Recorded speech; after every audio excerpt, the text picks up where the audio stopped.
paimbestigahan niya sa Senado, sa Public Works Committee, ang mga butas sa EDSA dyan. Ha? Ano, yung mga butas. Mga pothole sa EDSA. Iimbestigahan yun?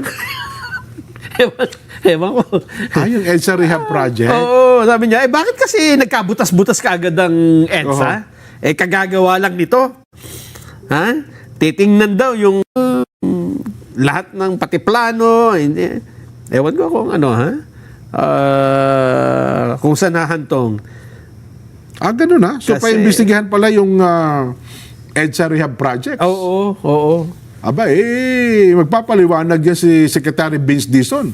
Kasi ang ipinagmamalaki ng Secretary Vince nung ginawa yan, ang laki na natipid nila. Oo. Nung naisagawa daw po yan. Kaya nga.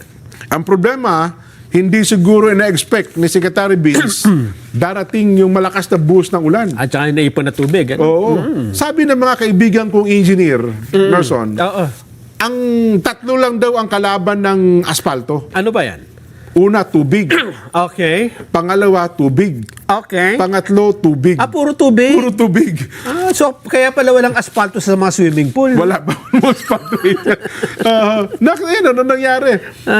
At saka, sino ba yun? May narinig ako ngayon, may mga bagong teknolohiya na kung pag-uusapan ng asfalto. Aha. Dati kasi, di ba, nakita mo yun, niluluto pa yun. Oo, mainit. Oo. Yun lang daw ang tatay na cook na pinakikinabangan ng sambayan ng Pilipino, tagaluto ng semento.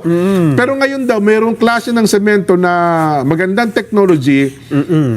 Hindi ko alam kung anong tawag, mga engineer nakakaintindi. Ba't kasi asfalto pa nilagay dyan? Dapat semento na.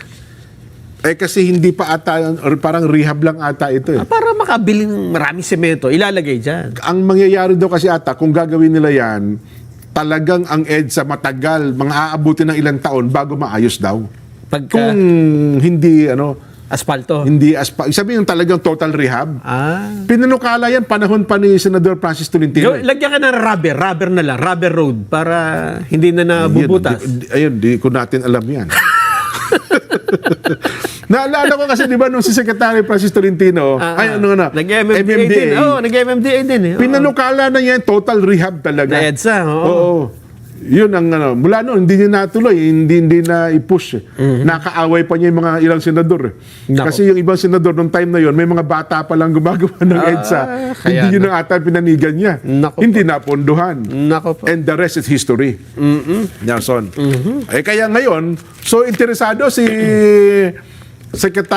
Senador Ping Lacson dito. Ewan ko nga, no? Kasi nagtataka ko parang patalon-talon eh, no? Hindi, kasi pag inimbestigahan niya yan, ang target talaga dyan, Alan Peter Cayetano pa rin. Kasi sa Taguig galing yung mga asfalto.